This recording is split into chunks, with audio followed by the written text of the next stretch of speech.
Tabiatning sirlari cheksiz. Biz ko'pincha hayvonlarga shunchaki jonzot deb qaraymiz. Lekin ulardagi qobiliyatlar bizni hayratga solishi tabiiy.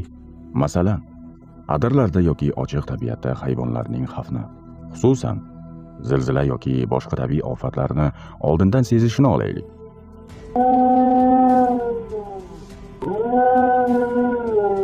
Ilmiy tilda bu jonzotlarning sezgi a'zolari infratovush yer qobig'idagi piezoelektrik o'zgarishlarni ilg'ash xususiyatiga ega ekanligi bilan tushuntiriladi.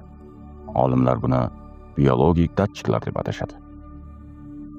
Lekin biz uchun bu shunchaki fizika emas. Bu Allohning mo'jizasi.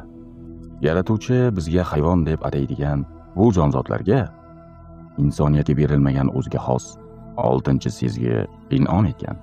Bizga ko'ra olmaydigan tebranishlarni ular ko'ra oladi. Biz eshitmaydigan sado va nidolarni ular eshitadi. Aslida biz oddiy deb bilgan bu hayvonlar biz his qila olmaydigan olam sirlaridan voqifdirlar. Bu orqali tabiat o'z tilida bizni ogohlantiradi.